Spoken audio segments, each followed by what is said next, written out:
Assalamualaikum warahmatullahi Recording in progress. Innal hamdalillah nahmaduhu wa nasta'inuhu wa nastaghfiruhu wa na'udzubillahi min syururi anfusina wa min sayyiati a'malina may yahdihillahu fala mudhillalah wa may yudlil fala hadiyalah.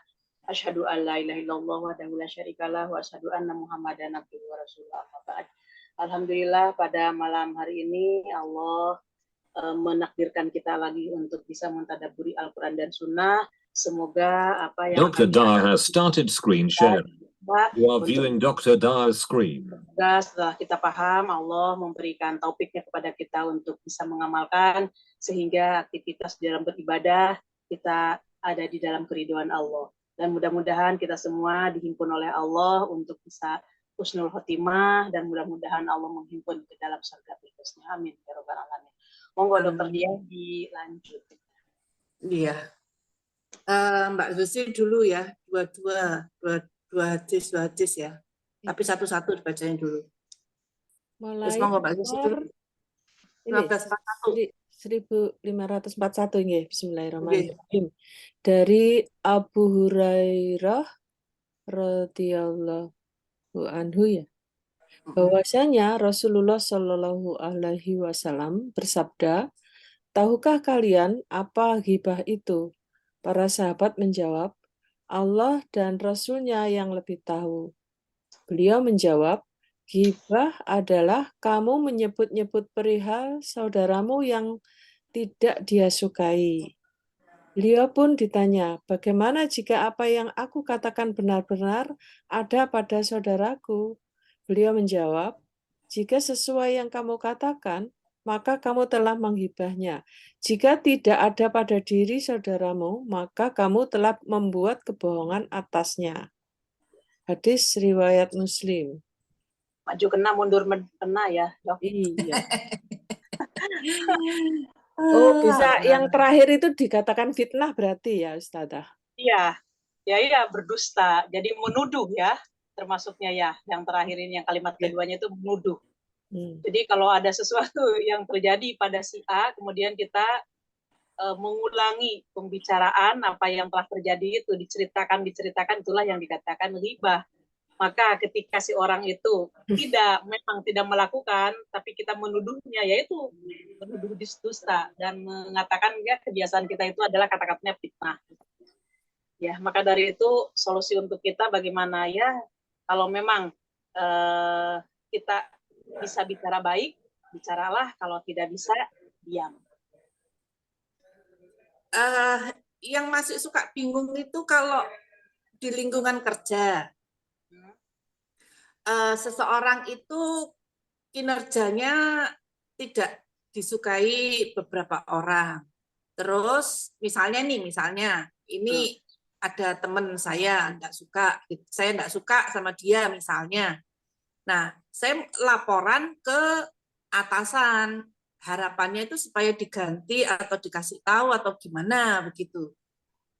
Itu gimana? Kalau itu untuk mencarikan solusi perbaikan suatu instansi. Boleh jadi dengan adanya kita melaporkan karena hal-hal yang memang itu merugikan, ya lebih baik memang itu betul, itu namanya tabayun. Kalau di dalam istilah Islam itu tabayun itu adalah mengklirkan gitu, Dok. Jadi kalau dibiarkan malah nanti lebih bahaya, lebih merugikan berbagai pihak mungkin. Tapi ketika kita menyampaikan bahwa dia itu melakukan ABCD dan kita sampaikan, nah insya Allah boleh diganti atau boleh jadi ditegur orang tersebut supaya dia bisa memperbaiki diri. Insya Allah kalau itu tidak, walaupun memang kita mengatakannya apa adanya pada dia, tapi dalam rangka untuk kritik membangun ya namanya ya. Dulu itu dikatakan seperti itu. Jadi supaya tidak merugi baik kepada dirinya sendiri ataupun kepada pihak lain. Nah, cuma biasanya itu kalau kita maju sendiri laporan gitu, itu kayak ya kurang kuat begitu loh. Terus biasanya itu kita ngajak-ngajak temen dulu sesama ini, bener nggak kamu kayak gini, ayo kita lapor bareng gitu loh. Terus, nah kayak gitu tuh kan jadinya ngomongin dulu, itu loh, kenapa sih Kak Adia nggak tahu? Kenapa sih aku tuh diginikan gini. Nah kayak gitu-gitu sebelum berkumpulnya dulu itu gimana ya Ustazah? Ya nggak masalah, Paham ya? karena begini, kalau toh kita mau mengajak kepada teman-teman kita yang tadinya kan kalau secara individu itu tidak kuat, nggak apa-apa. Dan kalau memang tidak dibicarakan permasalahannya, mana tahu yang lain gitu. Jadi yang lain pun nggak akan tahu kalau tidak dibicarakan. Tapi begitu kita membicarakan dalam rangka untuk memperbaiki, insya Allah itu tidak kategori gibah. Dan ini kan kalimat gibah itu di sini zikruka ahoka bima yakrohu. Kalimatnya itu, kamu menceritakan kepada saudaramu apa yang dia benci. Jadi tidak ada untuk memberikan solusi terhadap kejadian itu. Hanya menceritakan aja, itulah yang dikatakan gibah. Tapi ketika kita menceritakan kepada teman sejawat kita, supaya suatu perusahaan ataupun suatu tempat kerja itu bebas dari kezoliman tersebut, maka memang itu harus disampaikan. Dan insya Allah itu untuk memperbaiki memang harus diceritakan dulu apa sih duduk perkaranya gitu. Nah, bukan dalam arti untuk menyebarkan kejelekan itu kepada siapa-siapa, tidak. Apalagi kan ini intinya untuk mendatangi pemimpin supaya bagaimana nanti responnya pemimpin kepada dia gitu, menegurnya, apakah dibiarkan ataupun mungkin dipanggil gitu, atau bagaimana nanti setelah disampaikan kepada atasan kita. Gitu. Itu Dok, insya Allah tidak menjadikan seperti yang dikatakan gibah di sini, karena memang harus tahu duduk masalah, apanya yang dia lakukan itu harus diketahui oleh teman-teman kita juga gitu, dalam rangka laporannya nanti banyak, insya Allah seperti itu. Oh, berarti boleh dibilang kalau kita menceritakan itu harus ada tujuannya ya? Ya, dan tujuannya tentunya kita harus berdampak positif dan untuk memberhentikan si orang itu tidak menzolimi lagi. Jadi termasuknya amar ma'ruf nahi munkar. Satu, kalau tidak dilaporkan berarti boleh jadi dia itu makin menjadi-jadi zolimnya, maksiatnya. Tapi ketika ada laporan, dia mungkin si pelaku itu akan mikir 2 kali. Kemarin kok saya, nah gitu ya. Insya Allah seperti itu Dok. Kalau misalnya ini teman misalnya nih ya teman satu pengajian begini gitu ya, misalnya yang ambil contoh aja Mbak Susi bilang gini, itu jangan hati-hati loh sama Budiah itu dia suka ngutang nggak bayar kayak gitu. Nah kalau kayak gitu gimana? Iya, enggak apa-apa. Jadi itu memberitahu kepada orang lain itu namanya bukan gibah. Bukan gibah itu. Tapi supaya si orang itu tidak kena kezoliman, karena masalahnya ngutang tidak bayar gitu. Jadi orang-orang tahu. Maka ketika Budiah ingin pinjam kepada si A si B, orang lain yang si A si B itu kan akan mikir 2 kali, karena sudah ada berita seperti itu masalahnya. Karena kepada yang lain kan tidak bayar. Bahkan bagus itu untuk memberhentikan si orang tersebut supaya dia tidak menipu. Ya. Bisa boleh ya diperbolehkan. Saya juga mengalami seperti itu di kantor itu. Ya lah kok sama atau Budia? Jadi orangnya terhormat, ya itu. Tapi sering pinjam dan tidak kembali. Akhirnya kan yang bapak-bapak itu kan biasanya kan teman saya kan laki-laki semua Budia tahu. Jadi akhirnya yang biasanya bergibah itu kan ibu-ibu ya. Ini loh bapak-bapak sampai bergibah. Iya itu bukan gibah berarti namanya. Berarti bukan gibah ya? Ya, bukan gibah. Aduh. Ya, untuk mencegah kan soalnya ya. Nanti dari situ bisa sumbernya gibah. Oh, sumbernya gibah. iya Iya. memang berkembang dikit Masalahnya ini gini, nyerempet ya, nah, menyeramkan sekali.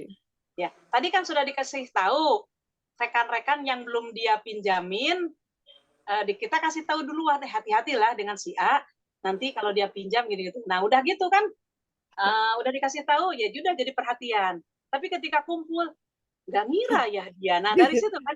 Nah, iya. Ya, Kalau tidak diomongkan itu ternyata nah, semuanya enggak terbuka.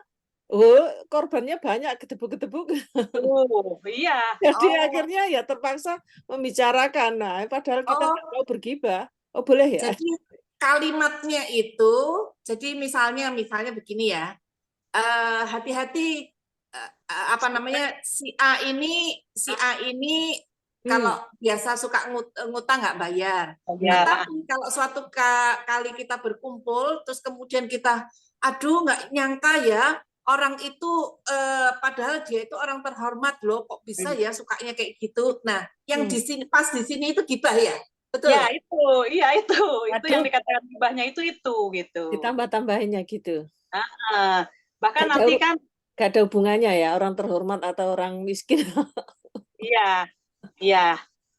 Nah maka dari itu masalah yang meminjam dan yang dipinjami itu di hadis itu dijelaskan bagaimana akhlak seorang yang meminjam dan bagaimana yang dipinjami. Artinya gini, di dalam Muslim itu jelas sekali, barang siapa yang dia meminjam barang, akan tetapi dia mampu gitu untuk membalikan barang tersebut, tapi dia tahan-tahan, maka itu merupakan kezoliman.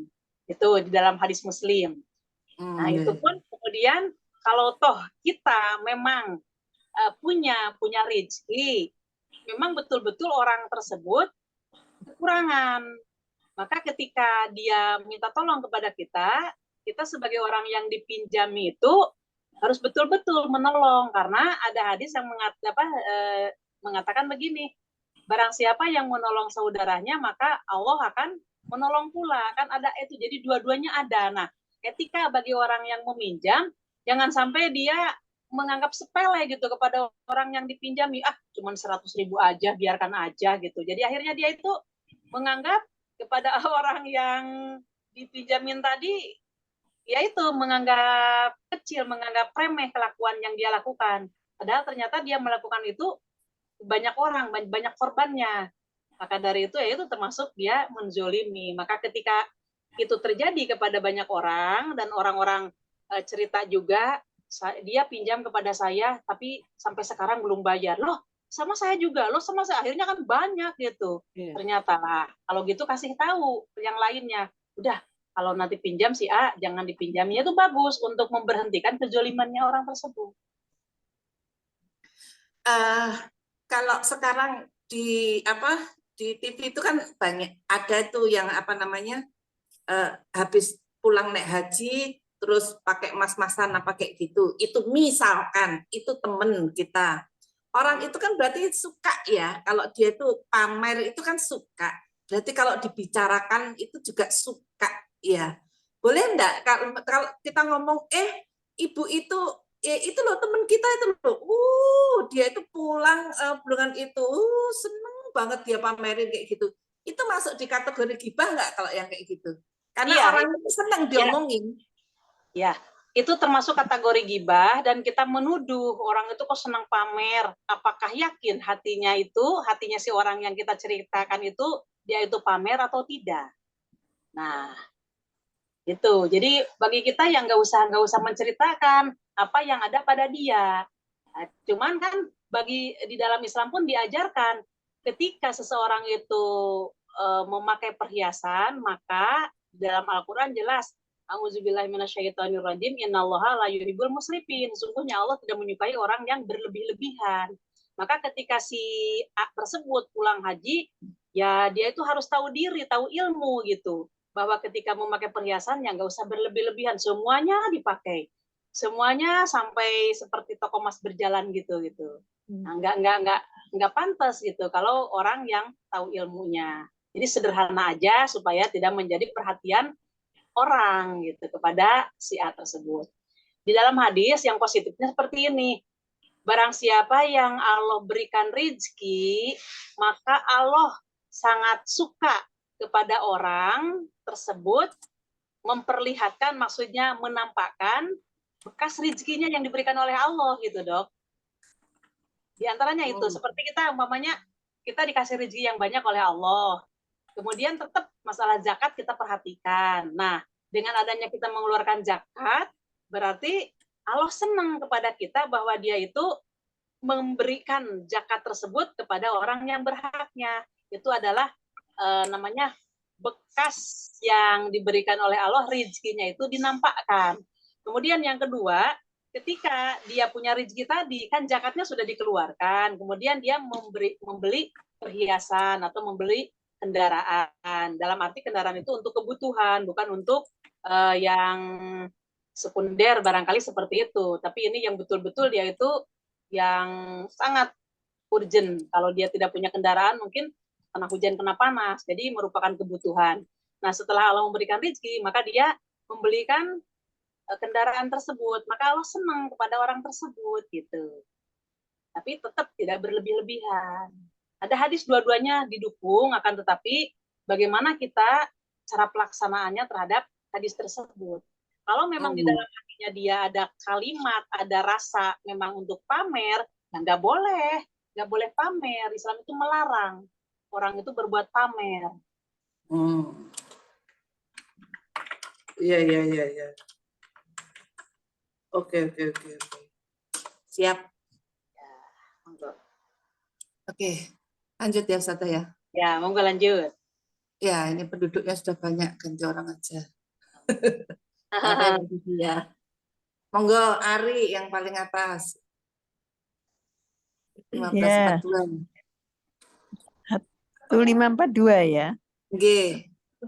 Dari Abu Hurairah, dia berkata, Rasulullah SAW bersabda, janganlah kalian mendengki, saling najasi, atau menipu agar laku barang dagangan, saling membenci, saling membelakangi, dan janganlah di antara kalian melakukan transaksi di atas transaksi yang lain. Jadilah kalian hamba-hamba Allah yang bersaudara. Orang Muslim yang satu dengan lainnya adalah bersaudara. Tidak boleh ia mendoliminya, merendahkannya, dan menghinakannya. Takwa itu ada di sini. Beliau berisyarat ke dadanya 3 kali. Seseorang telah dianggap melakukan kejahatan kalau menghina saudaranya yang Muslim. Setiap Muslim atas Muslim lainnya terpelihara darahnya, hartanya, dan kehormatannya. Hadis riwayat Muslim. Bagaimana, Dok? Paham ya? Iya, di sini sih sudah jelas bahwa antara sesama Muslim itu tidak boleh menzolimi ya, tidak boleh saling berbuat yang jahat gitu, saling mendengki dan sebagainya. Karena Muslim yang lain itu saudaranya, gitu ya Ustazah. Iya, betul. Hasud itu kan sifat yang sangat jelek sekali. Ketika orang memiliki sifat hasud, maka hasud tersebut seperti kayu bakar. Seperti api yang memakan kayu bakar. Artinya dengan adanya sifat hasud, maka semua amalan-amalan itu bisa hangus, bisa habis. Disebabkan dia hasud. Hasud artinya dia tidak senang kalau saudara muslimnya itu, saudara sesama muslim, dia diberi rezeki oleh Allah, kemudian si A yang diberi rezeki oleh Allah, tiba-tiba si B itu tidak senang. Akhirnya dia melakukan sesuatu supaya bagaimana rezeki yang dimiliki oleh dia hilang. Tapi bukan dalam arti untuk dimiliki tidak ada rasa gini, biar rezekinya kepada saya semuanya. Nah, enggak seperti itu. Tapi dia memiliki rasa enggak senang aja terhadap apa yang dimiliki oleh orang. Nah, itulah yang dikatakan hasud, dengki. Hasud sama dengan hasad ya Ustazah? Ya, hasad sama dengan hasud. That's a reality, everyone. Tamantu eknaima gaya, smiling face, face with heart-shaped eyes. Koncone Susi. Loh. Apa tuh? Iki ngilangi iki kok angel. Suara di komputer ya Susi. Kalau saling membelakangi itu apa, Ustazah? Nah, saling membelakangi itu ketika bertemu itu nggak mau Menyapa. nggak mau tegur sapa. Ya, mohon maaf karena disebabkan apa aja gitu permasalahannya gitu. Mungkin ada pemicu yang mendorong dia itu benci. Akhirnya dia itu membuang muka. Begitu dekat pun kan dia ya udah namanya membuang muka, sudah tidak saling tegur sapa menyapa satu sama lain gitu. Tapi boleh 3 hari kan, Ustazah? Kenapa? Boleh maksimal 3 hari kan? 3 hari dipuas-puasin gitu. Kalau tidak bisa untuk saling musuh-musuhan ya jangan lebih dari 3 hari. Kalau melakukan transaksi di atas transaksi yang lain itu apa? Dia menjual barang yang lagi ditawar oleh orang. Maksudnya seseorang gini, dia lagi menawar barang. Kemudian dia itu yang lagi ditawar oleh orang, ditawar lagi oleh kita. Itu nggak boleh. Transaksi di atas transaksi itu nggak boleh. Seperti itu. Oh, iya. Ustazah, saya baru ingat. Dulu saya punya tetangga, adik saya itu, belakang rumahnya itu dikontrakkan. Nah, sama yang ngontrak itu dijual. Nah, itu ya, seperti itu ya Allah, astagfirullahaladzim. Kalau itu barangkali, mohon maaf, sudah ada perjanjian mungkin sebelumnya. Enggak, jadi si tuan rumah, yang punya ownernya itu tidak tahu kalau rumahnya dijual. Oh, Ya Allah. tapi pembayarannya Karena dia bukan orang Islam sih. Jadi pembayarannya kepada orang baru. Iya, yang kontrak itu. Jadi ya penipuan bener ini ya. Bukan orang Islam sih. Ya, ini ada hadisnya seperti ini. Enggak mungkin lah orang Islam melakukan itu. Iya. Kalau toh ada pun mungkin kan ada basa-basi dulu kan ya, ada ganti rugi dan lain sebagainya. Nah, ini jadi sampai berapa itu tuan rumahnya mengunjungi loh, ganti orang. Dan dia menunjukkan transaksi jual belinya itu. Oh, alah.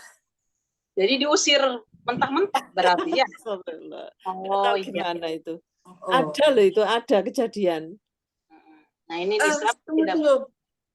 Kalau apa yang itu dijual apa itu istilahnya menjual yang lagi ditawar orang itu apa biasanya itu? Aku kok lupa atau blank istilahnya. Nawar barang gini, barang-barang mohon maaf seperti kalau di Ronjot di tukang sayur itu ada orang yang lagi transaksi lagi nawar, lagi nego kepada yang punya sayur itu, kepada Pak sayurnya itu. Pak ini berapa gitu kan. Nah, oh ini 50.000, umpamanya daging ini 50.000. Nah, setelah itu ya udah, ini tiba-tiba ada orang datang. Ya udah, saya beli 55. Ada apa? Supaya daging itu dibeli oleh pendatang itu, padahal itu lagi ditawar. Itu nggak boleh kita menawar seperti itu. Gitu. Jadi lagi transaksi dengan si A, tiba-tiba si B datang, kemudian si B itu mengalih tempat untuk bertransaksi lagi. Oh, berarti kayak dropship itu nggak boleh ya? Dropship itu sebenarnya kan dia itu enggak punya barang, dia menjualkan, kalau ada pembeli baru dia itu kan termasuk apa namanya? Satu lagi istilahnya apa ya? Apa? Bukan apa namanya ya?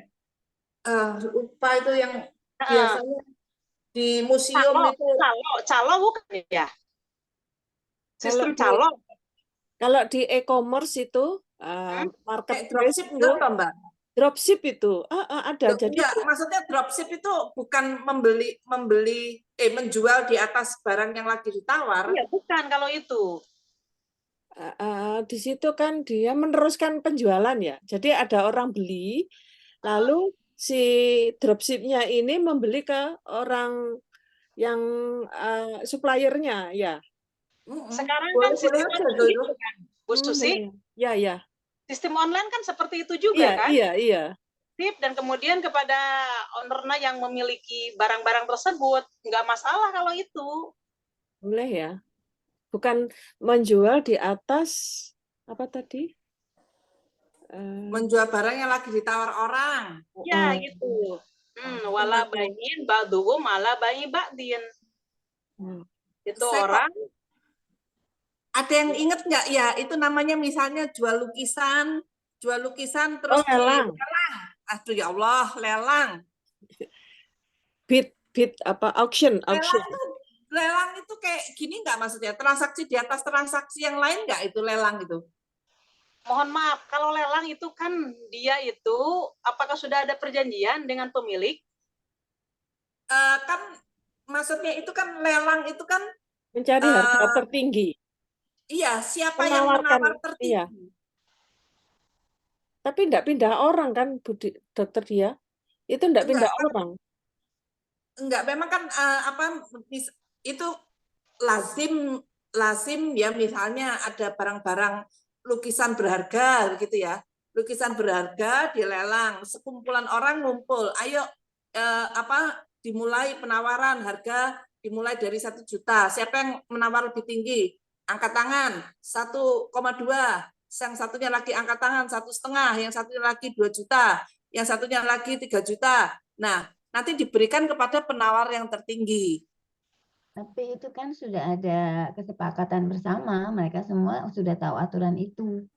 Iya, Kalau nawar di atas yang lain itu artinya misalnya aku mau beli nih sama dia, aku masih tawar, terus Susi datang, terus tahu-tahu dia menawar dengan harga yang lebih rendah supaya dia yang dapat. Nah, itu mungkin maksudnya ya. Dadah. Kalau ada mushafnya Bulughul Maram, monggo dilihat di nomor hadis 829. Nomor hadis 829.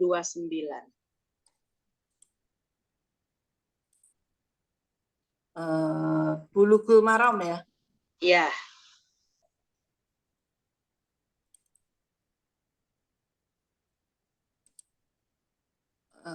Bentar.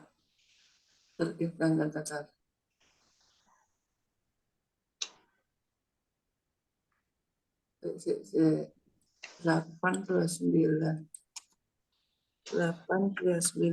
Nomor hadis 829.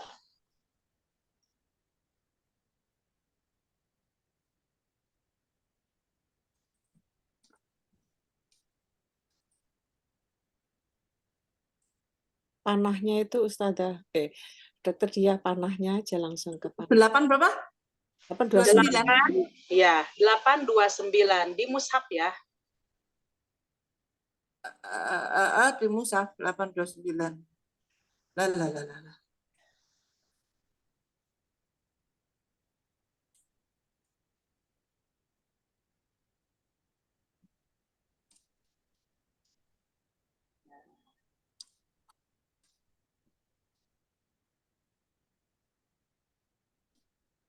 Maju mundurnya itu berapa ya?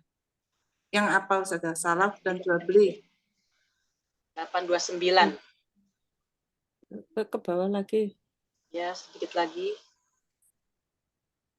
3 lagi. Lagi. Ini 829. Satu lagi yang bawah. Ya udah ini. barusan. Ya. Yang ini atau yang mana? Ini agak enggak sama sedikit. 829.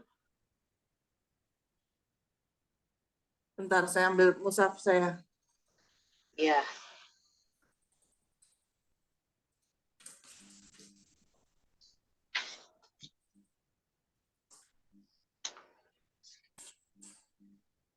Coba ini lebih kecil sekali.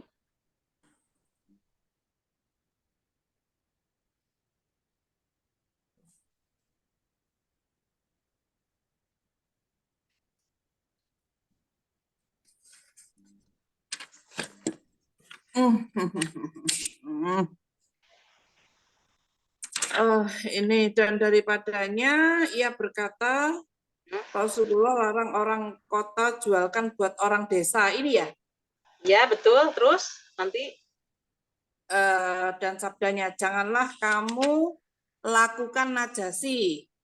Najasi itu memuji barang dagangan supaya laku, menawar satu barang dengan harga tinggi supaya orang lain merasa tidak mahal, lalu beli. Ya. Dan janganlah seseorang jual atas jualan saudaranya. Nah, itu yang dimaksud tadi. Yang dimaksud tadi itu.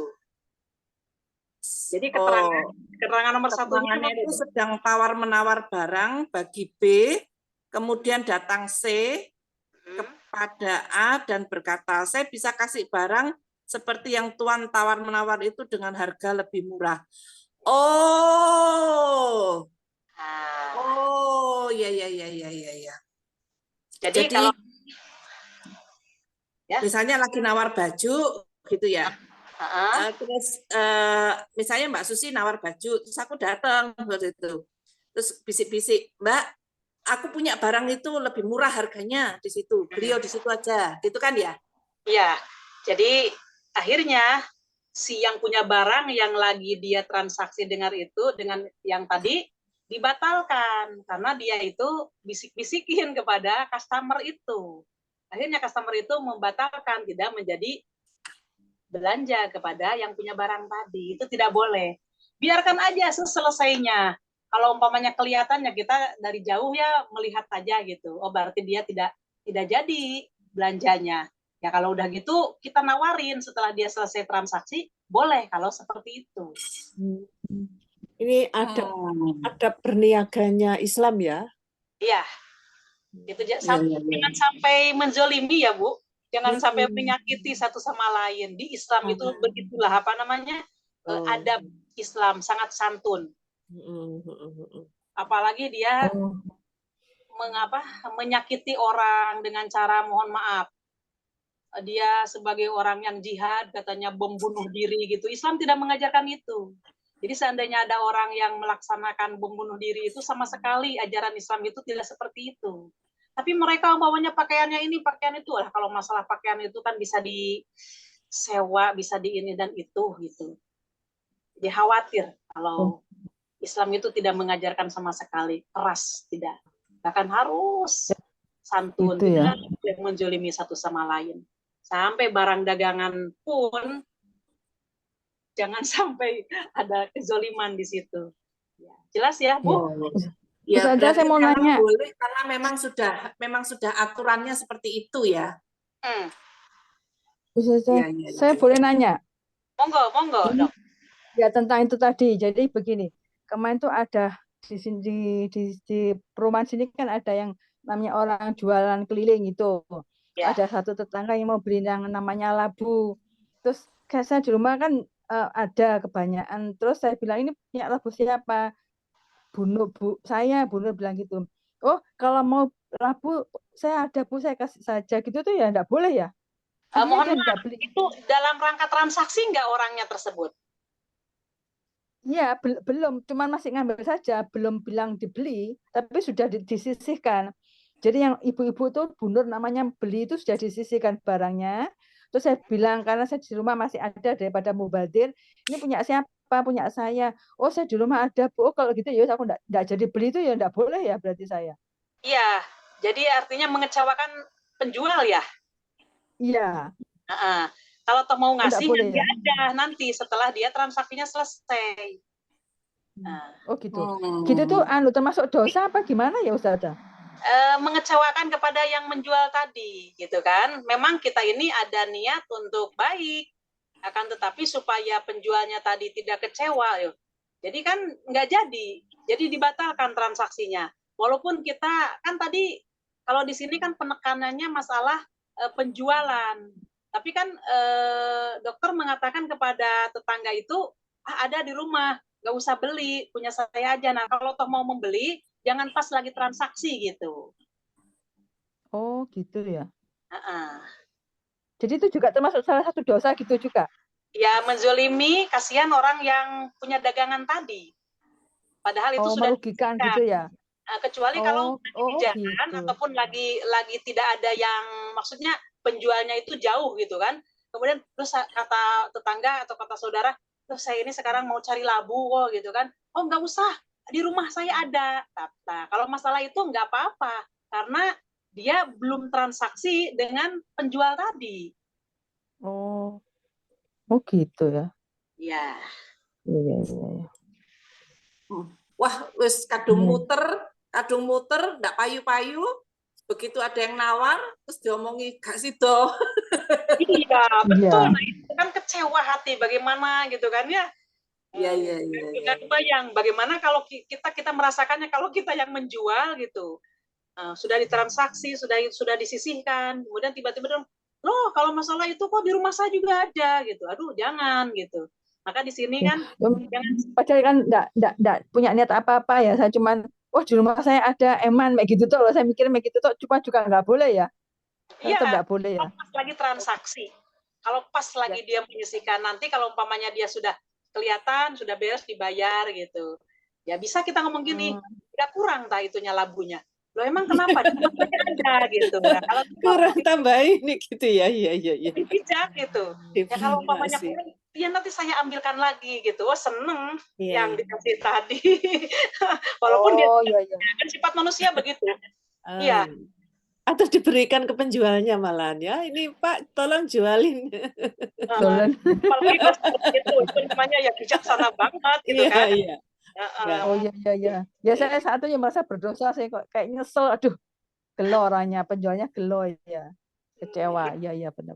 Iya. Ya sudah. Tapi Ya. ketika kita sudah tahu ilmunya ya seperti ini, insya Allah ya ini akan apa ya, istilahnya akan menjadi pengalaman bagi kita. Mana yang Islam itu melarang, mana yang Ya, Islam Mbak Eli, kalau kelebihan apa-apa, enggak apa-apa saya diberitahu.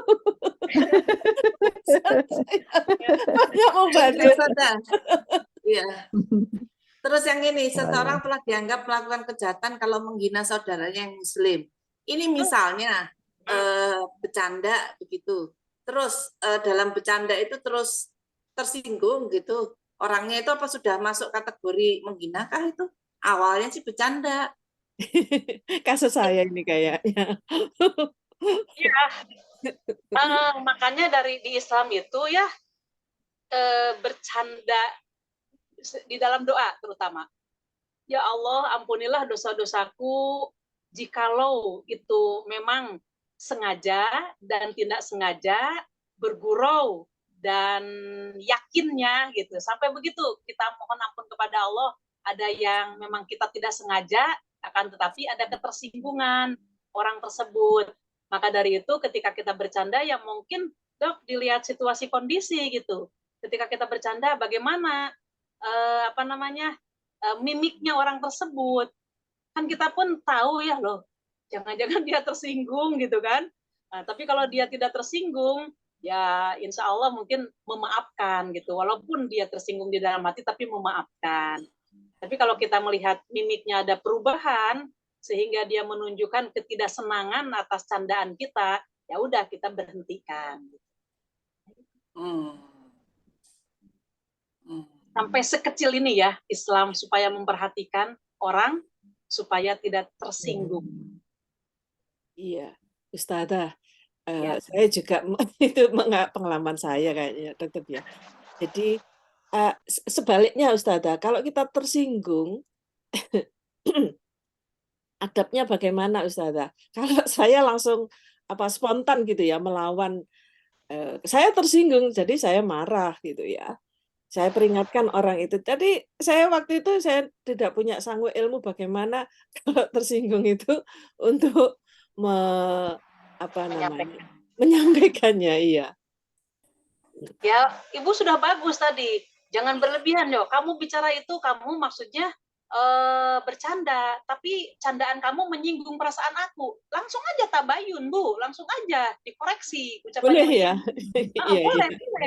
Nah, umpamanya boleh jadi kamu kan pada saya melakukan seperti itu, saya tersinggung. Gimana kalau kamu kepada orang lain pun, dan jangan-jangan orang lain pun bisa tersinggung dengan yang kamu lakukan itu. Tinggal gitu aja kita. Nanti responnya bagaimana? Oh ya, Mbak maaf ya, kalau memang tersinggung ya, saya tadinya bercanda, tapi seandainya panjenengan tersinggung, aduh mohon maaf dan boleh jadi kalau dianya itu merasa gitu kan.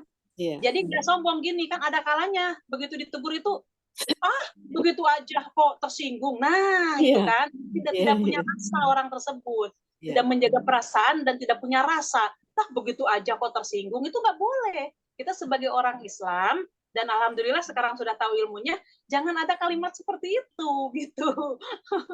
Menganggap remeh namanya itu. Iya. Iya, waktu itu saya seperti yang dokter Dia sampaikan. Jadi saya tersinggung, saya peringatkan orang tersebut. Ya, sama seperti Ustazah itu.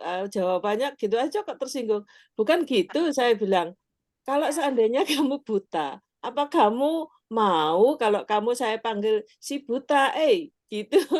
Kan tersinggung, bukannya keadaannya memang buta, tapi apakah orang mau dikatakan dia itu dipanggil si buta, gitu kan nggak mau juga. Jawab saya seperti itu supaya apa ya, apa namanya, berhati-hati. Iya, Orang iya. ya. Tapi ternyata nggak paham-paham ya. Insya Allah, akhirnya minta maaf, ya. Alhamdulillah, berarti dia udah masuk perasaan. Iya. Ini Islam ini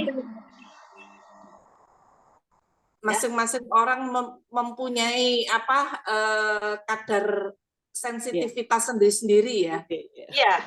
Iya betul. Maka dari itu ketika kita paham dari segi psikologi dan kemudian kita didampingi oleh ilmu agama, insya Allah kita akan mantap menjaga perasaan kita sendiri dan menjaga perasaan orang lain juga gitu. Insya Allah. Nah kemudian di sini tadi monggo lanjutkan kalimat di sini dok. Apalagi yang belum paham di hadis ini? Udah. Ya. Wala yahdiruhu, janganlah kamu menghinakannya kepada orang yang beriman itu, kepada sesama muslim. Wala yahdiruhu, dan jangan kamu memaki-maki, mencaci memaki, karena dikatakan di sini at-taqwa hahuna. Jadi takwa itu ada di dalam dada. Artinya ketika Rasulullah memberikan isyarat bahwa takwa itu ada di dalam dada, yaitu kita harus memiliki rasa dan perasaan sehingga ketika kita mau berbicara harus dipikir dulu apakah kira-kira yang saya katakan ini menyinggung perasaan orang enggak. Tapi seumpamanya menyinggung ya berarti kita batasi. Tapi umpamanya memang kita ini suka bercanda, jangan-jangan candaan ini ya tetap kembalikan. Bagaimana responnya orang yang dicandain itu? Maka di situ dijagalah, karena takwa itu ada di dalam hati. Artinya kita berhati-hati. Takwa itu ada artinya berhati-hati di dalam segala urusan saudara kita sesama Islam. Maka kalimatnya kullu muslimin ala muslimin haramun. Setiap muslim kepada sesama muslim haram. Apanya? Damuhu, darahnya. Artinya tidak boleh melukai fisiknya. Sampai umpamanya ya namanya dicubit sampai keluar darah itu nggak boleh. Berarti menyakiti, haram hukumnya itu. Kemudian yang kedua, memaluhu hartanya. Nggak boleh. Kalau memang bukan hak kita, nggak boleh diambil. Jadi artinya satu sama lain itu sesama muslim haram. Ketika seseorang muslim itu maling ataupun mencuri barang sesama muslim tersebut. Wa'irduhu, dan kehormatannya. Ya kehormatan itu yang ini lebih luas lagi.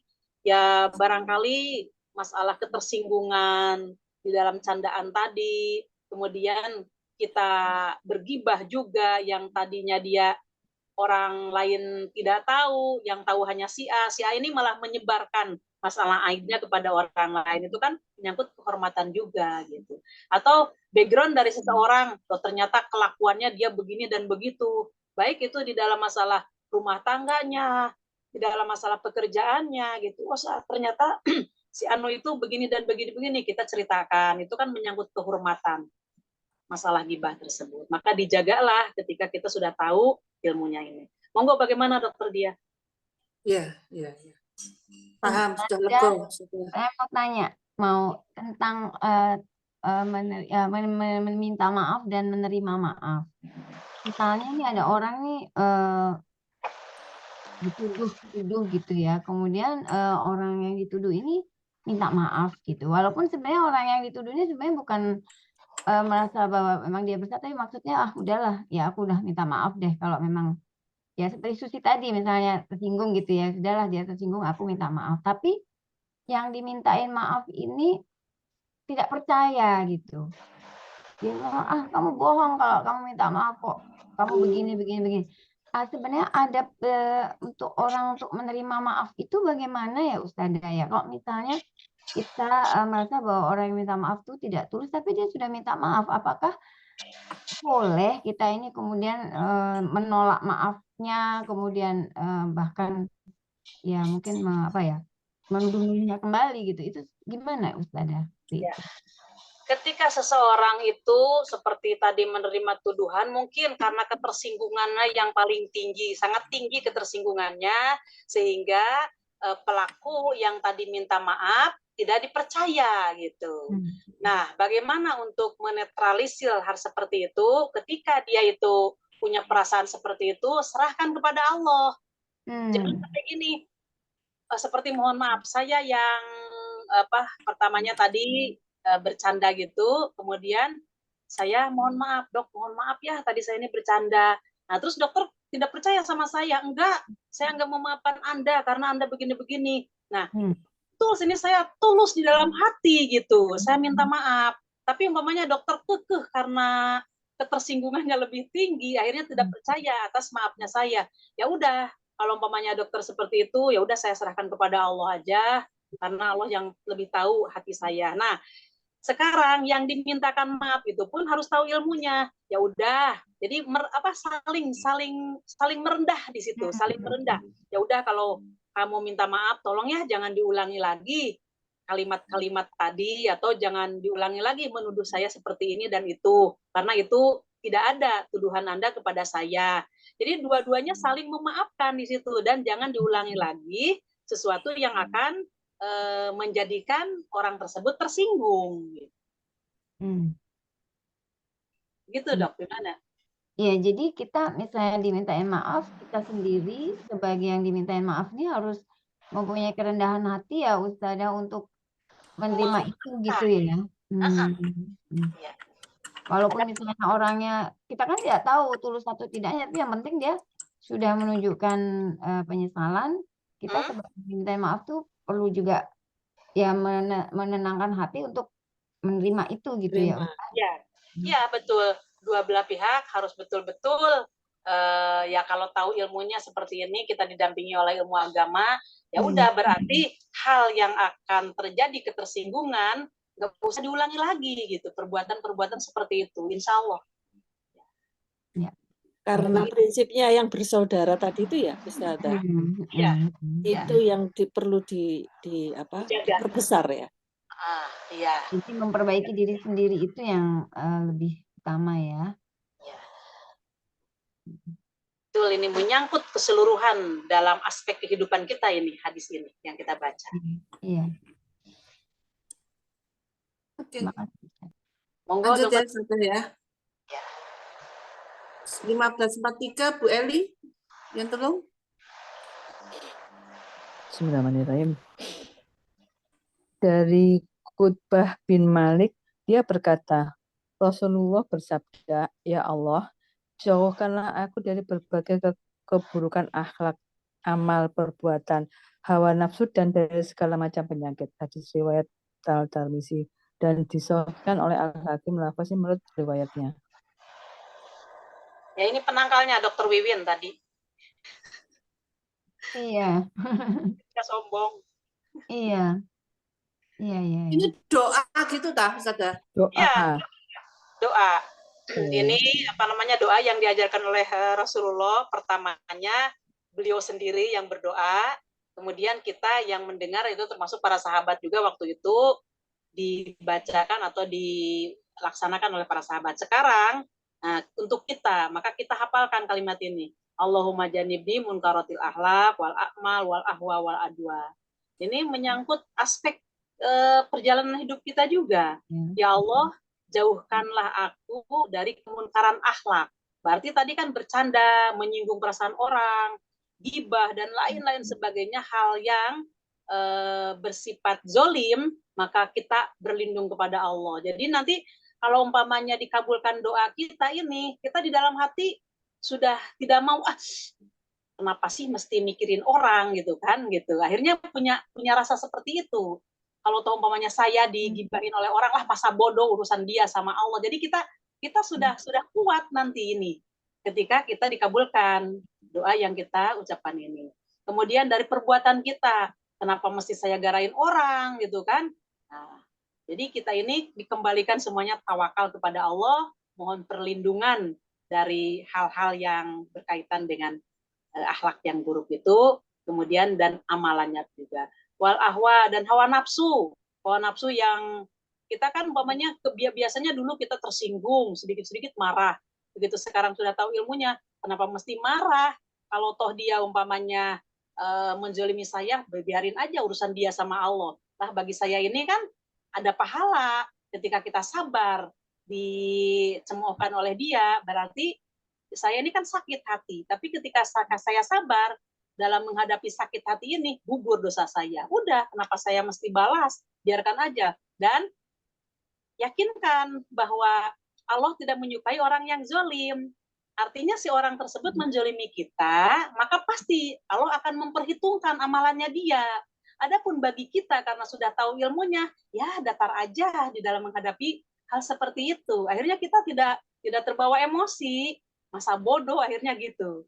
Kemudian wal adwa dan dari berbagai penyakit, karena kita tahu bahwa ya dokter kan lebih tahu dalam masalah penyakit kita berlindung kepada Allah yang pasti semuanya pun tidak mau dihinggapi penyakit. Maka dari itu kita mohon kepada Allah supaya dihindarkan. Bagaimana dokter dia? Ya.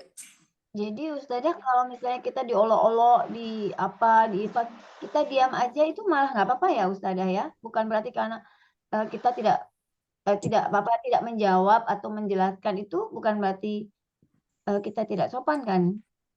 Ya Ustazah.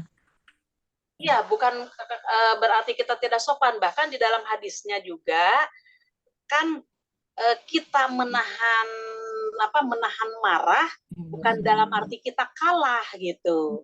Tapi justru kita ini diperintah oleh Allah, walaupun kita kan gini,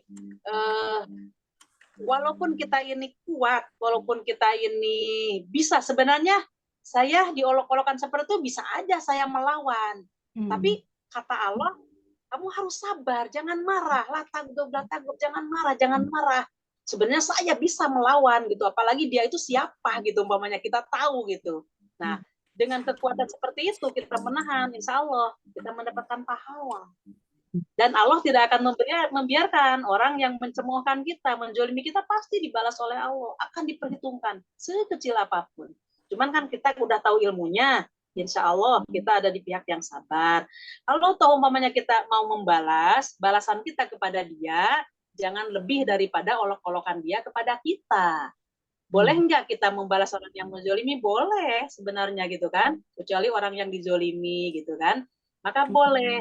Tapi ketika umpamanya kita oleh orang itu diolok-olokan, kemudian kita memukul, berarti kita yang berlebih-lebihan, kita dosa. Kalau dia mengolok-olokan, olok-olokan lagi. Tapi ya jangan berlanjut gitu kan. Usahakan satu kali olok-olok dia masih ngolok-olokin aku, ya ini kita kan tahu situasinya nggak akan padam ini, pasti ini akhirnya melebar gitu. Ya udah kita berhentikan. Kita sebagai orang yang sudah paham tentang ilmu yang kita pelajari ini, insya Allah akan sikap kita ini akan ikhlas lah, akan gitu. Maksudnya maaf, didolimi sama difitnah itu sama enggak? Ya, fitnah itu termasuk zolim. Itu kalau di fitnah itu perlu enggak kita klarifikasi gitu? Ya, perlu klarifikasi supaya dia tidak terus-terusan memfitnah kita. Tapi kalau seandainya terus klarifikasi tidak terjadi titik temu, tidak ada, itu juga akhirnya kita sabar saja.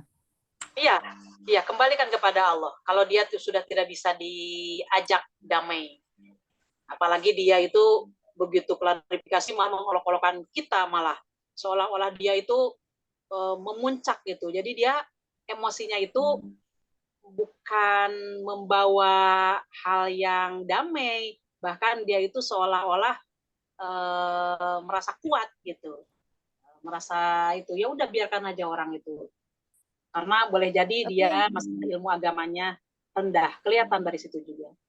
Tapi kita sebagai orang yang Tapi paham, itu yang apa akhirnya kan nggak bisa ikhlas 100% kan akhirnya. Itu berusaha gimana untuk ya? ridho. Tetap gitu ya? Ya, Tetap gitu ya? Oh. Ustazah, saya teringat apa hadis atau apa ya?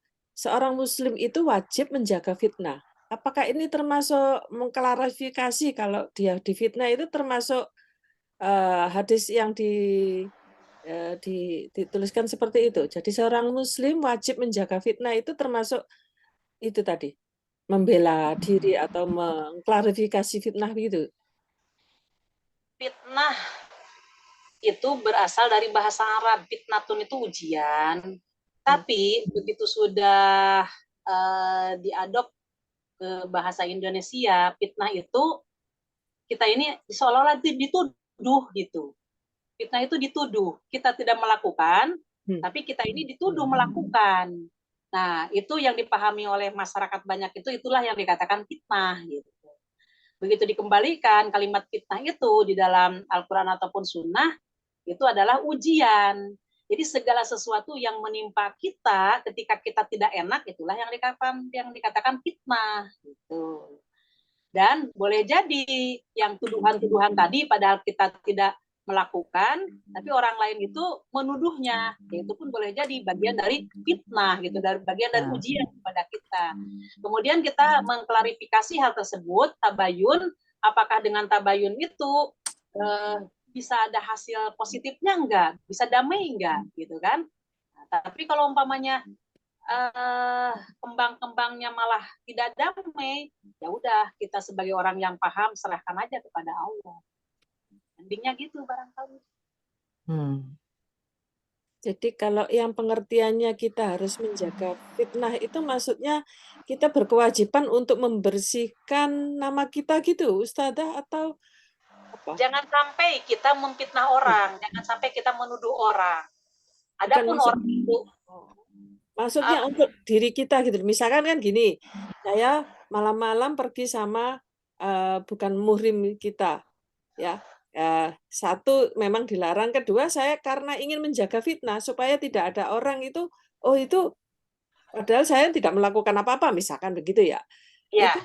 Itu seperti itu. Iya. Kalau itu ya supaya kita tidak dituduh kan, tidak dituduh. Ya. Jadi menjaga fitnah itu apa yang dilarang oleh Allah dan Rasulnya kita jauhi. Itulah yang dikatakan memelihara fitnah itu. Ya tadi kan Bu Susi sendiri mengatakan bahwa ketika kita keluar dengan bukan muhrimnya itu kan itu dilarang. Kalau memang itu sudah dilarang ya udah kita pending hal itu gitu. Jangan kita lakukan. Gitu. Ya itu betul. Jadi artinya memelihara fitnah di situ memelihara supaya kita tidak melaksanakan hal yang maksiat. Apa yang dilarang oleh Allah dan Rasulnya kita hindari gitu. Secara garis besar. Monggo Dokter Diah bagaimana? Ustazah, boleh tanya? Oke. Iya. Indra monggo. Oh, enggak, tadi dia belum selesai. Enggak apa-apa, duluan Udah. kamu. Enggak apa-apa. Ustazah, tadi ada kalimat yang kalau menurut saya udah tingkat dewa ya. Tingkat dewa.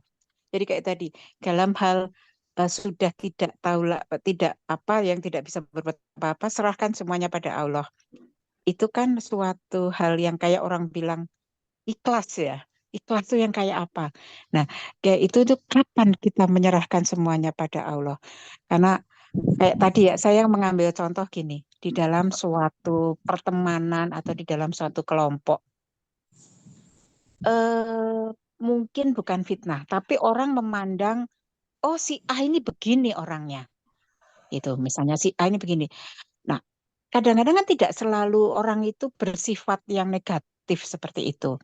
Tapi karena kayak sudah distempel, sudah dicap bahwa dia itu begitu, nah si A ini tidak mendapat kesempatan atau tidak bisa mengklarifikasi kondisi itu karena dia juga kurang pas kalau menilai dirinya sendiri, menyampaikan saya itu enggak begitu.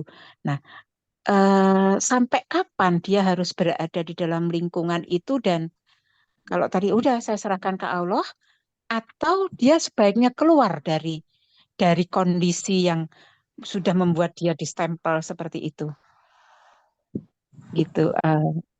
Ini Gimana jawabannya menurut Ustaz? di hadis-hadis sebelumnya itu banyak hal yang berkaitan dengan masalah yang Ibu tanyakan. Dokter Dia di hadis nomor 1516. Lihat di mushaf aja, Dok. Bulughul Maram. Ya, Bulughul Maram. 1516. 516. Halamannya 679. Iya. Tak bacain ya. Ya, monggo baca aja, Dok. Dari Abu Hurairah ia berkata, telah bersabda Rasulullah Shallallahu Alaihi Wasallam, jauhkanlah diri kamu daripada sangka jahat, karena sangka jahat itu sedusta-dusta omongan. Ya. Keterangannya itu zan. Zan itu artinya sangkaan yang kuat di dalam sesuatu hal. Syak itu sangkaan yang sama beratnya. Wam itu sangkaan yang lemah. Yakin itu sangkaan yang penuh. Oh, jadi prasangka itu ada tingkatan-tingkatannya ya? Ya. Kalau diangkakan, kalau dibilang angka, yakin itu 100, zon ya, zon ya. Zon itu 75, syak itu 50, wam itu 25. Ya. Oh. Nah, Dr. Indra tuh seperti ini. Jadi intinya ya penekanannya jangan dulu suudzon gitu kepada orang. Tetap aja kita harus husnuzon. Tapi kalau umpamanya realitanya kok jauh dari kenyataan, kemudian kita mau mengklarifikasi kalau memang itu berhasil, ya alhamdulillah. Tapi kalau umpamanya itu tidak berhasil, kita mau ngeyel apa gitu, dengan alasan apa? Ya udah, inti-intinya serahkan kepada Allah gitu. Ya, pergi aja dari situ ya. Nah, kita keluar dari grup itu supaya kita tidak terjadi ketersinggungan atau penyinggung kepada orang. Ya udah, dihindari, dijauhi. Ya. Mencari kan diperintahkan kita untuk mencari dan mencari yang terbaik. Dan insya Allah ketika kita, mohon maaf, ketika kita ilmu bertambah, maksud saya ilmu syar'i, ilmu agama bertambah, maka dengan keimanannya itu Allah akan memberikan furqan kepada dia. Furqan itu artinya pemisah. Jadi Allah akan memberikan greget-greget, mengilhamkan di dalam hatinya, dia bisa memilah mana ini yang benar menurut Allah dan mana ini yang tidak benar. Akhirnya kita di situ mengikuti kebenaran. Akhirnya seperti itu. Insya Allah akan ke sana endingnya gitu, Dok. Iya. Kalau bahasanya orang sekarang itu lingkungan yang toksik gitu ya, maksudnya itu Bu Indra. Ya bisa, tapi nggak selalu jadi lingkungan, karena kan di dalam suatu tim itu Bukan ada ada relationship bukan lingkungannya, tapi memang ada personel yang selalu dipandang kurang, pokoknya kalau distempel gitu loh. Kan kadang-kadang susah ya kalau tidak diterima di lingkungan ya. Tidak diterima di personilnya ya. Lingkungannya sih tidak masalah, tapi misalnya dia ada 10 orang misalnya. Si A ini yang orang yang terkuat di situ beranggapan bahwa si B ini bermasalah. Padahal yang C, D, E, F nggak masalah dengan si B ini.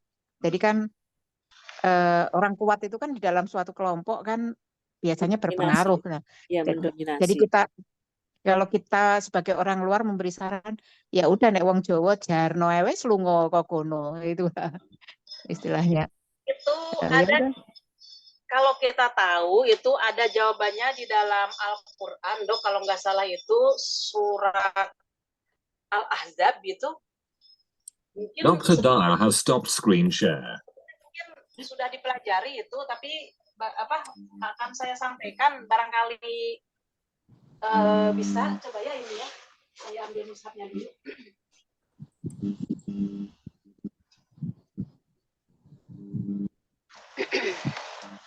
Di dalam surat 33 Al-Ahzab. Al-Ahzab.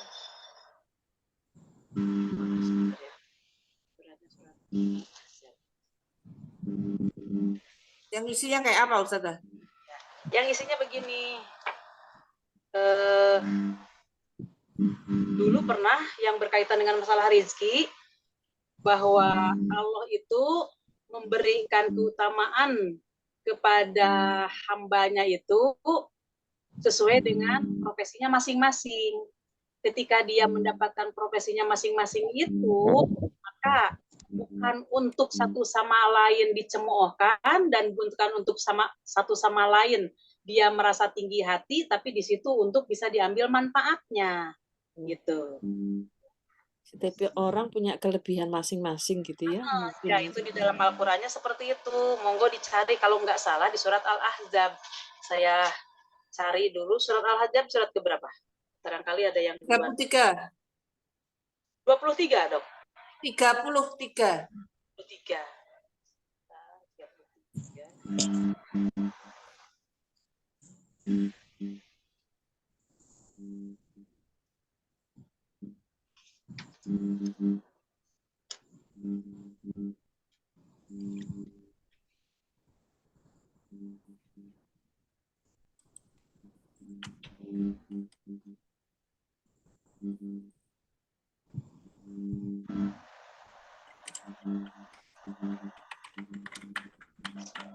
Ini menghabiskan waktu seperti ini untuk nyarinya itu. Jadi ya intinya itu yang saya terangkan tadi, bahwa Allah menciptakan hamba itu, Allah memberikan kelebihan kepada seseorang itu bukan untuk saling menghina, tapi justru untuk bisa diambil manfaatnya gitu. Maka ketika seseorang itu yang dianggap di situ kuat di dalam bidang ini, tapi dia pun pasti lemah di bidang yang lain.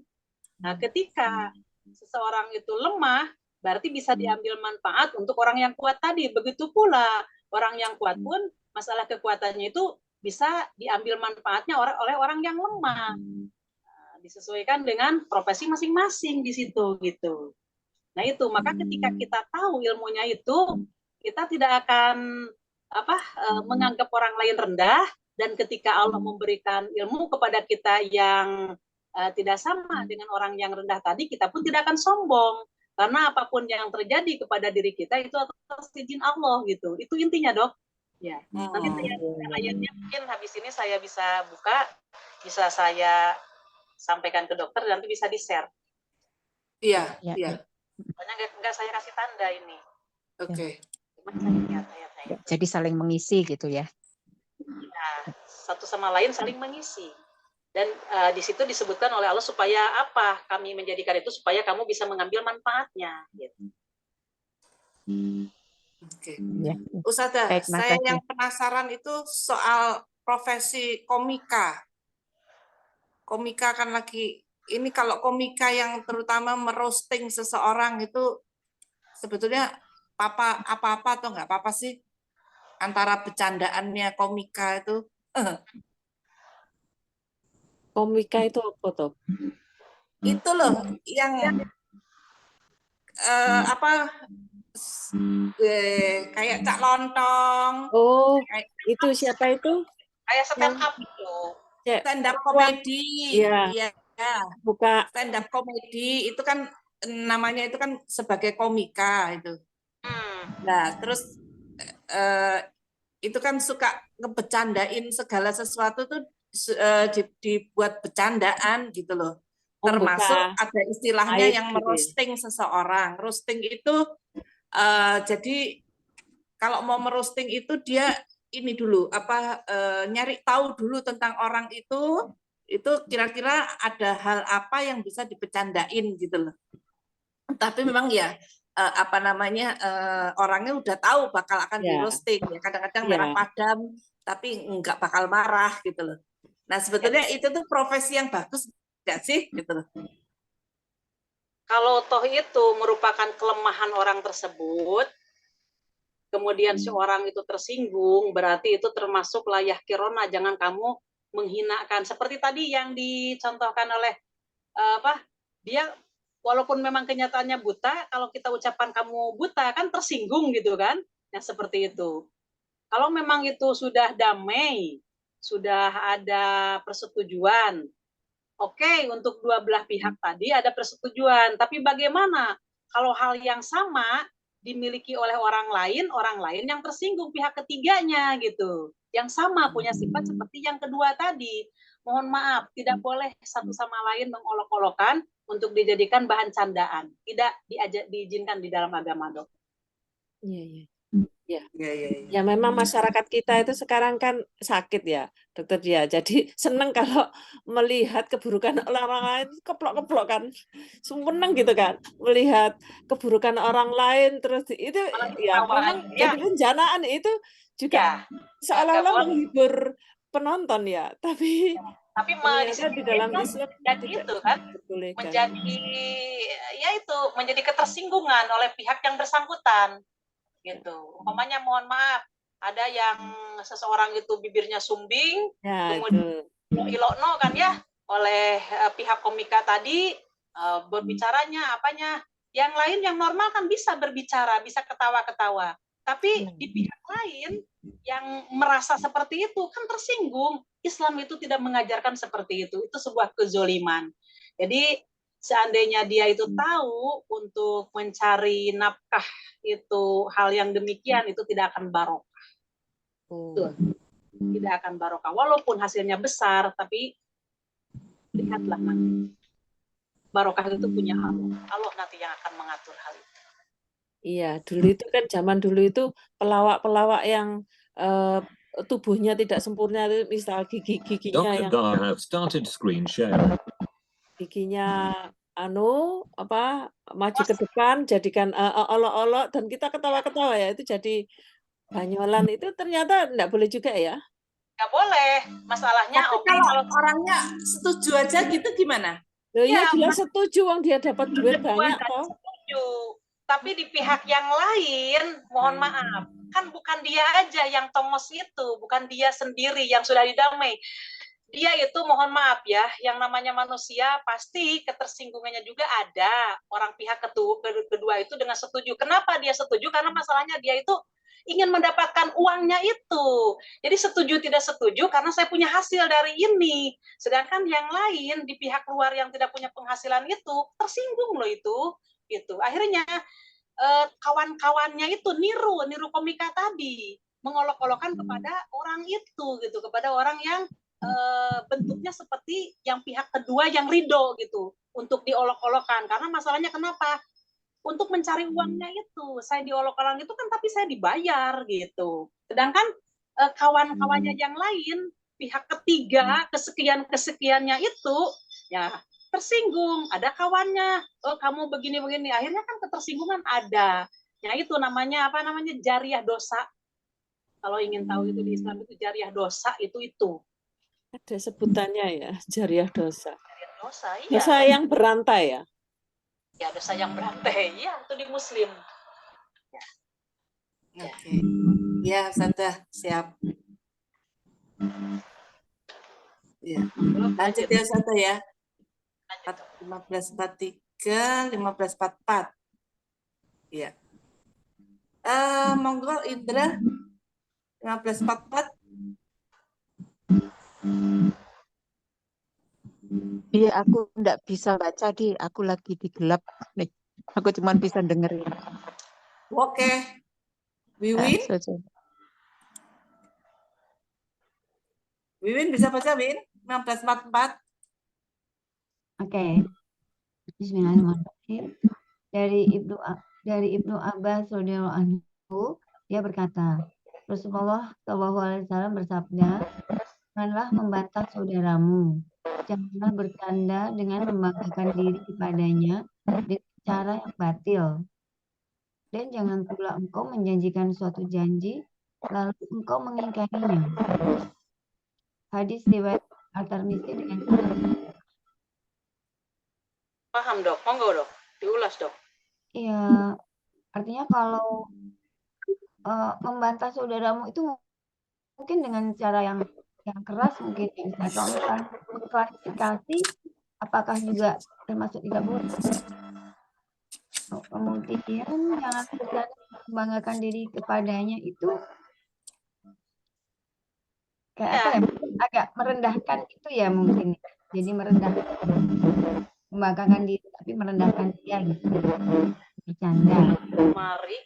Tumari aku janganlah engkau bantahi saudaramu. Artinya ya nggak boleh menganggap rendah kepada orang tersebut dan jangan pula kita buang muka, gitu kan? Ya itu harus saling menghargai, saling menghormati. Ketika kita punya kelebihan, kita pun jangan sombong. Jadi, maksudnya membantah saudaramu itu artinya tidak menganggap itu mungkin maksudnya ya Ustaz ya. Tidak menganggap rendah gitu, tidak menganggap gitu ya. Ya. Artinya tidak sombong terhadap saudara muslim kita. Sesama Islam, sesama muslim. Jangan berlaku sombong. Di sini mas saudara di sini bukan hanya nasab ya, tapi muslim, siapapun muslim itu adalah saudara kita. Saatnya kita menemukan muslim yang mohon maaf rendah dari kita, yaitu masih saudara kita. Jangan kita hinakan dia, jangan kita buang muka, jangan kita nggak menyapa dia kalau kita sudah kenal. Nah begitu juga seseorang muslim yang dia dikasih kelebihan oleh Allah, jangan merasa sombong karena itu adalah pemberian dari Allah gitu. Kalau dia tahu gitu. Cuman kayaknya sekarang ini banyak orang yang tidak tahu, dikiranya hasil usahanya dianya bisa begitu, hanya semata-mata usaha dia. Padahal itu adalah anugerah dari Allah. Dia tidak tahu bahwa itu anugerah dari Allah gitu. Akhirnya dia menyombongkan diri, ya repot juga dong. Terus ini disebut dengan sanad yang lemah artinya apa Ustazah? Silsilah ini ada orang yang di sini salah satunya kekuatan memorinya tidak kuat, maka disebutkan bahwa hadis ini adalah lemah. Jadi hadis ini tidak sahih gitu, hadis derajatnya lemah, akan tetapi memang silsilahnya maksudnya Anib Abbasin dari Ibnu Abbas diterima dari siapa? Dari siapanya itu, sehingga sampai kepada Rasulullah gitu. Nah, ini sanadnya di sini ada orang yang boleh jadi dia pernah dusta 1 kali, berarti itu hadisnya tidak kuat. Boleh jadi orang itu kekuatannya itu lupa lagi saya apa ini begini gitu. Jadi dia itu orang-orangnya itu tidak 100% jujur.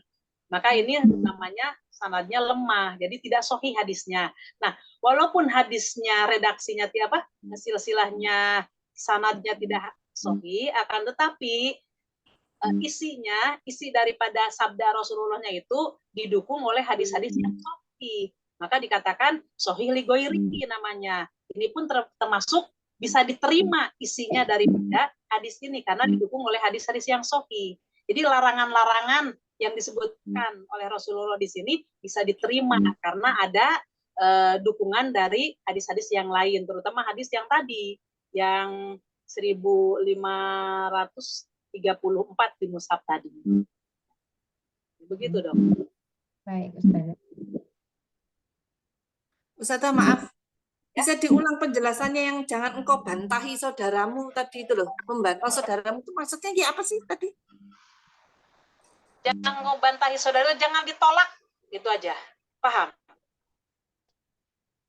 Enggak. Maksudnya diiya-iyain gitu. Iyo. Dia itu orang Islam, kemudian dia itu yang menyapa kita, dia itu umpamanya kenal dengan kita. Nah, dia itu Islam. Maka ketika dia menyapa kita, kita layani dia gitu. Jangan muka, atau kita tahu saya kini punya tetangga, dia Islam tetangganya, tapi umpamanya dia itu orangnya miskin, orangnya itu dalam hal keilmuan dia tidak memiliki ilmu yang seperti saya miliki gitu. Kemudian ketika kita disapa, artinya kita nggak mau kenal dengan orang itu. Nggak boleh Islam itu. Nggak boleh. Itu maksudnya membantahi itu. Jangan sampai kita merendahkan orang lain yang sesama Muslim. Itu membantahi itu maksudnya, Dok. Ojo dijotak, Di. Ojo jotaan, Di. Iya. Oh iya. Jadi kalau misalnya ini ada ngegeng kita, ada satu kelompok, ya terus ada orang sendirian terus mau masuk kelompok itu sama Muslim, itu diterima ya, jangan ditolak ya. Iya. Misalnya contohnya kayak gitu loh. Biasanya kan kadang-kadang orang itu kalau sudah ngegeng itu kan ada yang mau masuk gitu kayaknya gimana begitu ya. Kayak gitu juga termasuk jangan membantah saudaramu. Nah, seperti gini, mohon maaf ya, yang saya ketahui dan ini banyak laporan dari jamaah juga, ada komunitas jamaah pengajian yang orang-orangnya itu orang-orang tertentu. Seandainya tidak selevel dengan dia, tidak diterima untuk ikut gabung ke jamaah dia. Ada itu, Dok. Wah, kata saya ini bukan ajaran Islam gitu. Jadi ajaran itu siapa aja yang dia itu mau tolab ilmi, di ada jamaah tuanya A, ya harus diterima, wong sama-sama Islam gitu. Iya, tapi kan dia nggak punya ini, nggak punya itu, dia tidak selevel dengan kita loh, ke situ larinya. Nah, di mana itu hasilnya ngaji itu di mana gitu? Apakah belum sampai hadis ini kepada dia gitu? Itu maksudnya bantah-bantahan itu di situ, Dok. Oke. Jadi kalau tidak selevel, tidak mau wauh gitu ya, apa ya? Gak dibolo. Bolo. Tapi begitu teman sejawatnya, oh akrab sekali. Begitu tidak sejawat dengan dia, ya nggak boleh seperti itu. Itu bukan ajaran Islam. Itu bukan cuma dalam komunitas pengajian aja ya, yang lainnya juga begitu ya mestinya ya. Asal di situ levelnya ya Islam. Asal levelnya Islam ya. Berarti saudara kita gitu. Oke. Terus ini kalimat yang keduanya coba, Dok. Apa Ustaz? Itu setelah yang tadi kalimat yang keduanya coba ini lebih janganlah bercanda dengan membanggakan diri kepadanya. Iya. Hati-hati itu bercanda dengan membanggakan. Kamu itu apa sih kerjaanmu cuman gitu? Lihat nih aku. Padahal dia bercanda kan? Tapi menunjukkan kelebihan yang diberikan oleh Allah kepada dia. Dengan ucapan seperti itu, menyombongkan diri. Nggak boleh. Jelas ya? Iya. Hati-hati sama-sama ngomong, tapi hati-hati betul ya. Ya. Betul-betul harus menjaga lidah, menjaga hati, itulah Islam. Di hadis Muslim disebutkan di jilid pertama itu, seorang sahabat bertanya kepada Rasulullah, wahai Rasulullah, Islam yang mana, Muslim yang mana yang baik? Muslim yang dia itu, yang orang lain itu selamat dari lidahnya dan dari tangannya. Sampai seperti itu. Muslim mana yang baik itu ya Rasulullah? Muslim yang baik itu artinya Muslim yang orang lain selamat dari tangannya dan mulutnya. Paham, Dok? Iya. Nah, itu maksudnya. Iya. Berarti Dok, Dokter Dia. Jadi kalau jengkel sama orang jangan dipukul tapi ditendang. Karena tangannya tadi tidak boleh, tapi tidak disebutkan kaki ya. Kaki. Cari celah di itu. Maksudnya. Mohon maaf, itu pemahaman yang keliru banget ya. Iya, bercanda Ustaz. Ini udah Bu Susi sama dengan begini. Kata Allah diharamkan kepada kalian daging babi. Dagingnya yang haram. Bagaimana kalau kakinya? Ya, iya. Makan kikilnya ya, itu bukan daging, itu kikilnya babi. Nah, itu pemahaman yang mohon maaf konyol ya, Iya. yang pemahaman tidak berilmu. Mohon maaf seperti itu. Jadi tidak paham istilahnya apa. Kalau di dalam ilmu agama itu namanya kalimat-kalimat majaz atau kalimat-kalimat yang berkaitan dengan tafsir tersebut. Dia tidak paham ilmu majaz. Ustazah tanya, Monggo dok, monggo Bunda. termasuk membanggakan diri kalau misalnya dapat rezeki terus dia bilang, ya ini rezeki anak salihah gitu. Nggak Maksudnya boleh yang memuji dirinya sendiri. nggak boleh, Islam Nggak itu boleh. bahkan Sorry. gini ya. Di dalam hadis Muslim disebutkan, wahai Rasulullah, dia meninggal gitu, ada seorang yang meninggal. Ya Rasulullah, dia itu orang soleh katanya. Rasulullah di situ marah. Kenapa Anda mengklaim orang tersebut soleh katanya? Sedangkan yang berhak menilai itu adalah Allah gitu. Nah, dari situ orang itu dimarahin oleh Rasulullah karena menuduh saudara yang meninggal tadi dikatakan soleh gitu. Jadi kita sama kita nggak boleh menghakimi, oh dia itu bagus, oh dia itu soleh banget gitu. Urusan soleh itu adalah serahkan kepada Allah. Kalau kita mengatakan, alhamdulillah saya itu dia baik gitu kan ya. Ucapan itu aja udah cukup. Adapun masalah sampai berlebih-lebihan menilai seseorang, nggak boleh, karena yang berhak menilai itu adalah Allah. Kenapa Allah? Karena Allah lah yang punya pahala, karena Allah pula lah yang punya surga dan neraka. Jadi itu adalah urusan Allah. Waduh, gak jadi candaan kayak gini biasanya kalau di grup-grup itu candaannya gitu, Ustaz. Maksudnya itu guyon, ya untuk mengejek teman yang lain kan supaya kecewa. Terus jawabannya kalau narsis, apa namanya, menunjukkan narsisnya itu supaya mengejek temannya. Waduh, ada yang tanya gitu, jadi ini berarti batal. Jim. Sampai ini barangkali saya masih ingat ada waktu dokter dia di jilid ke-4 Muslim dok. Di sini jangan memuji, kalau nggak salah jangan memuji, tentang pujian di jilid 4.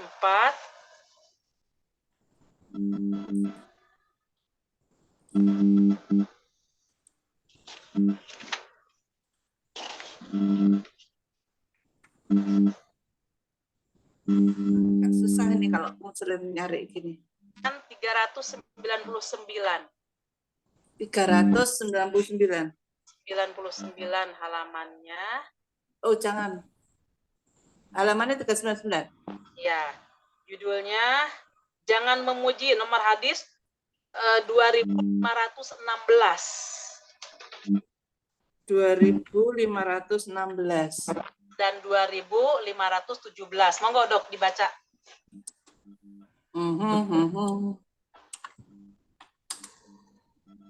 Bentar, saya ambil bukunya aja.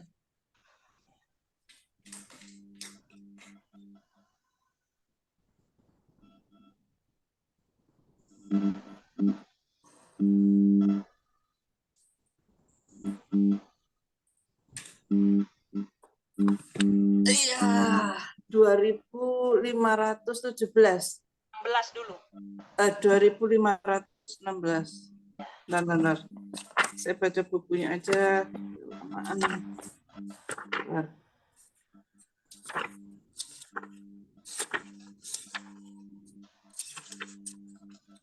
Halo? 4 ya, Ustazah ya? Ya. Oh, mau akhir ini. Ya. 2516.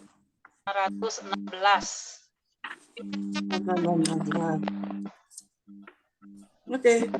Ini dari Abdurrahman bin Abu Bakroh dan dari bapaknya Katanya seorang laki-laki memuji orang lain dekat Nabi SAW.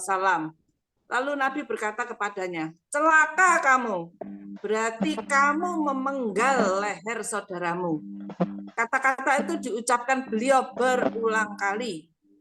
Apabila seseorang kamu memuji saudaranya, seharusnya dia berkata, cukuplah bagi si fulan Allah saja yang menilainya. Tidak ada yang lebih pantas menilainya selain Allah Ta'ala. Sekalipun temannya tahu dia begini dan begitu. Paham? Oh, iya. Jadi pujian. Oh, itu yang penyakit ain itu tah. Bukan, beda lagi ya. Bukan. Ini Iya, seseorang yang membanggakan orang lain. Karena dia tahu sebagai teman dekatnya, oh tidak ada yang lebih baik daripada si Anu. Si Anu itu begini, dia begini, terus memuji dan memuji. Nah, maka artinya di sini pembelajarannya bagi kita jangan memuji kepada orang yang memang dia memiliki kebaikan-kebaikan begini dan begitu. Udah serahkan aja kepada Allah gitu. Cukup Allah menilai itu. Hampirnya, kenapa di sini kalimatnya celaka kamu, berarti kamu memenggal leher saudaramu. Itu merupakan kecelakaan. Ketika seseorang itu dipuji, boleh jadi sebelum dipuji dia ikhlas, ridho. Tapi begitu dia dipuji, ada rasa bangga. Ketika ada rasa bangga, iya ya, tidak ada orang yang seperti saya baiknya. Tidak ada orang yang seperti saya pandainya. Nah, akhirnya dia celaka dengan pujian dari saudaranya tadi gitu. Oh, iya ini ya. Nah itu, Dok. Nah, ini. Bisa dibaca oleh semua itu. Ustazah, berarti lebih baik pelit pujian ya, pelit dalam memuji orang lain gitu. Iya, pelit dalam arti kita diperintah oleh Allah dan Rasulnya supaya kita tidak mengemukakan itu. Jadi kita tahu bahwa udah yang menilai Allah lah. Walaupun di dalam hati kita tahu, oh iya, kita secara pribadi di dalam hati kita, tahu, dia itu dermawannya minta ampun, mohon maaf. Kalau berobat saya nggak pernah bayar gitu, dan dia itu tahu dan lain sebagainya ya, Dok, nyinggung sedikit. Loh, Ustazah, maaf. Sekarang kalau kayak untuk memuji anak untuk agar dia namanya motivasi rajin, ya. anak soleh, akhirnya dia kan termotivasi untuk jadi membuktikan bahwa aku anak soleh benar, terus gimana? Kalau juga tidak boleh. Kalau itu dari teori pendidikan itu malah harus gitu kan, tapi bukan dalam arti dibanggakan, bukan dalam arti berlebih-lebihan, hanya untuk memotivasi dia, kasih pengertian. Apapun dilakukan itu kan mamah tidak punya sorga, mamah tidak punya pahala, yang akan memberikan pahala kepada kamu adalah Allah. Ya, sambil kita doa, mudah-mudahan kamu istiqomah ya dalam hal ini, dan kamu nggak boleh sombong gitu. Jadi kita mengarahkan lagi gitu setelah dia itu istiqomah gitu. Itu Bu, berapa dari pendidikan itu. Iya. Apakah ini diperuntukkan bagi orang yang sudah dewasa atau balik gitu ya mungkin Ustazah? Yang artinya Iya, seperti kita dalam kita ini sudah dewasa itu, kita umpamanya dalam suatu instansi gitu, dalam suatu, ya udah pokoknya, saya tidak pernah menemukan orang sebaik seperti dia terus, tapi di depan orangnya gitu, kita menceritakan ceritanya itu, akhirnya orangnya tadi itu kan mendengar. Besar kepala ya. Itu yang dijaga. Ketika dia tadinya kan tidak besar kepala istilahnya ya, tapi pujian-pujian kepalanya jadi besar, berarti dia itu sombongnya nanti keluar. Itulah yang dikatakan celakalah kamu gitu kan. Benar Ustazah. Iya. Kalau kita biasanya itu pujian-pujian itu ditujukan kepada atasan ya, seolah-olah menjilat ya. Atau bapak yang ini baik, ini anak gitu ya. Di dalam Islam nggak boleh ya seperti itu ya. seperti dan atasan pun nggak Oke. usah menerapkan itu dari bawahan. Iya, iya bahaya malah ini seperti malah menjerumuskan ya, seperti itu ya. Tidak akan istiqomah. Begitu pula satu sama lain saling membutuhkan. Di situ hukum Allah itu berjalan dan semua didampingi oleh agama, insya Allah akan damai dan maslahat. Gitu ya. Menuju satu sama lain saling mengerti dan tidak akan saling menjatuhkan. Dokter Dia satu lagi tanggung dok, mohon maaf ya, tambah waktu sedikit aja ini. Ya. Buat 17. Ini 2517 dari Hamam bin Harits, katanya ada seorang laki-laki memuji Utsman, lalu berdiri Mikdad ke dekat orang itu, sedangkan orang tersebut tinggi besar. Maka diserakkannya tanah ke muka orang itu. Kata Utsman, mengapa engkau lakukan itu, hai Mikdad? Jawab Mikdad, Rasulullah SAW telah bersabda, apabila kamu melihat seseorang memuji-muji temannya, serakkan tanah ke mukanya. Tidak. Timbang dikasih tanah, jangan kau puji. Iya, kayak lempar jumroh ini. Ketika di zaman sahabat itu, ketika Rasulullah itu menyabdakan apa, maka dilakukan oleh sahabat. Sahabat tidak peduli orang itu tinggi besar, yang penting kan ini kan memuji tadi, maka diserahkanlah itu ke dalam mulutnya. Nah ini Utsman yang dipujinya tadi marah, kenapa kamu lakukan itu? Dijawab oleh beliau, apabila Rasulullah bersabda, kata beliau ini yang menyerahkan tadi, apabila kamu melihat seseorang memuji-muji temannya, serahkanlah tanah ke mulutnya, jadi tidak takut. Kalau sekarang dilakukan itu, masuk penjara loh dok. Iya. Iya. Ini menyerakkan tanah ini kalau zaman Rasulullah dulu itu kepada orang yang dipuji atau kepada orang yang memuji? Memuji. Oh, yang memuji. Ya. Lebay ya. ya. Orangnya ini gede gitu ya.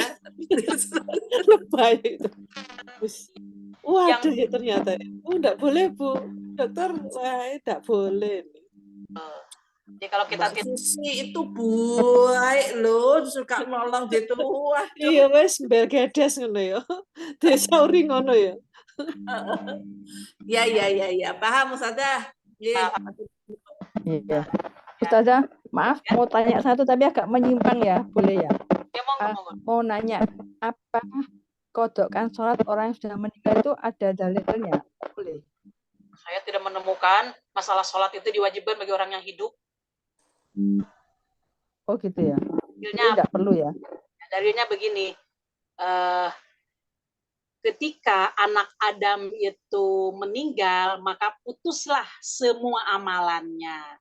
Jadi dia tidak wajib sholat lagi, tidak wajib puasa, tidak wajib naik haji, tidak wajib apa aja masalah yang berkaitan dengan ibadah. Jadi kewajiban-kewajiban itu diembankan oleh Allah kepada orang yang hidup. Dalilnya ada. Gitu ya.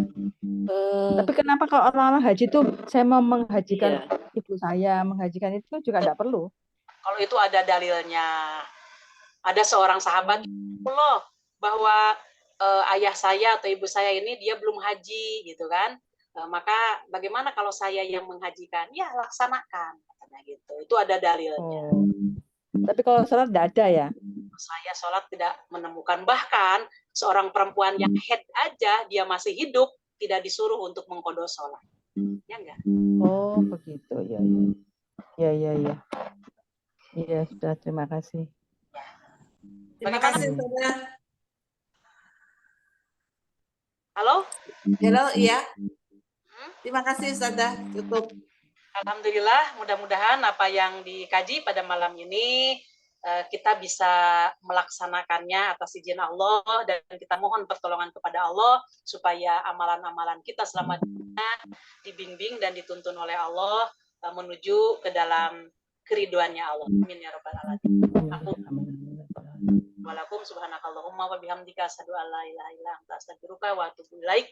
Rabbana atina fid dunya hasanah wa fil akhirati hasanah wa qina adzabannar. Wassalamualaikum warahmatullahi wabarakatuh. Selamat istirahat. Waalaikumsalam warahmatullahi wabarakatuh.